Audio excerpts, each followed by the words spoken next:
The book of woman में ओशो कहते हैं, औरत को समझने की कोशिश मत करो। औरत कोई समस्या नहीं है, वो एक रहस्य है। अब जरा यहां रुकिए, क्योंकि पूरी दुनिया हजारों सालों से औरत को समझने में लगी हुई है, उसे सिखाने में, उसे सुधारने में, उसे सही बनाने में। और ओशो कहते हैं यही सबसे बड़ी भूल है, क्योंकि जिसे तुम समझने लगते हो उसे नियंत्रित करने लगते हो। और औरत के साथ यही हुआ। औरत को कहा गया वो ऐसी होनी चाहिए, वैसी नहीं होनी चाहिए। उसके चलने से लेकर उसके हंसने तक, उसके सपनों से लेकर उसके गुस्से तक सब पर नियम लगाए गए। धीरे धीरे औरत ने अब वो खुद को रोकती है। यही असली गुलामी है। ओशो कहते हैं स्त्री की गुलामी पुरुष ने नहीं की, स्त्री की गुलामी समाज ने की, और समाज पुरुष और स्त्री दोनों ने मिलकर बनाया। ये बात असहज करती है, क्योंकि इसे जिम्मेदारी भी आती है। औरत को दो ही रूप दिए गए, या देवी बनो या त्याग की मूर्ति।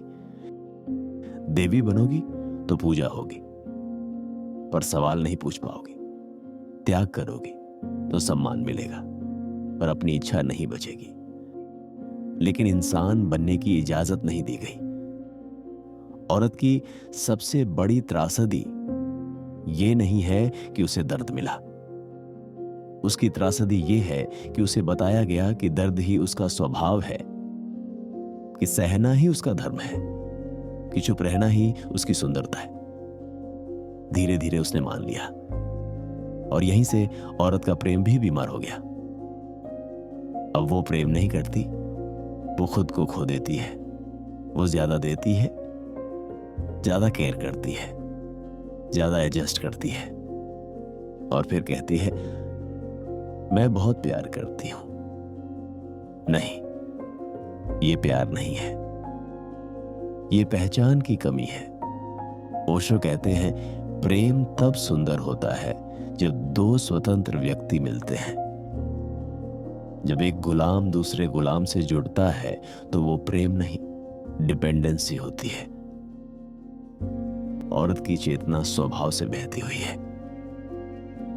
वो रिजिड नहीं है, वो नियमों में नहीं टिकती। लेकिन समाज को फ्लो से डर लगता है, क्योंकि फ्लो को कंट्रोल नहीं किया जा सकता। इसलिए औरत को कठोर बनाया गया, या फिर पूरी तरह तोड़ दिया गया। आज की दुनिया में एक नई समस्या पैदा हुई है। औरत को आजाद करने के नाम पर उसे पुरुष जैसा बनाया जा रहा है। उसे कहा जा रहा है स्ट्रांग बनो, हार्ड बनो, इमोशनलेस बनो। ये भी गुलामी है, क्योंकि औरत की शक्ति उसकी सॉफ्टनेस में है, उसकी गहराई में है, उसकी अंतर्दृष्टि में है। ओशो कहते हैं स्त्री की मुक्ति पुरुष जैसी बनने में नहीं है, स्त्री की मुक्ति स्त्री होने की पूरी स्वीकृति में है। जब औरत अपनी प्रकृति स्वीकार कर लेती है तो उसे किसी से लड़ने की जरूरत नहीं होती।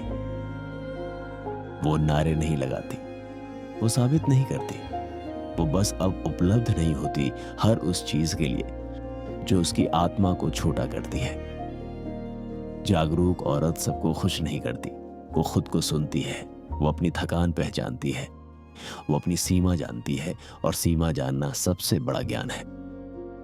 ओशो कहते हैं चुप औरत को कमजोर मत समझना। वो देख रही होती है, और जो देख लेती है उसे कोई धोखा नहीं दे सकता। स्त्री का जीवन रोल निभाने के लिए नहीं है। मां, पत्नी, बेटी, ये सब संबंध है, पहचान नहीं। पहचान तब आती है जब औरत खुद से पूछती है मैं कौन हूं, जब कोई मुझे कुछ नहीं चाहता। और यही प्रश्न सबसे क्रांतिकारी है।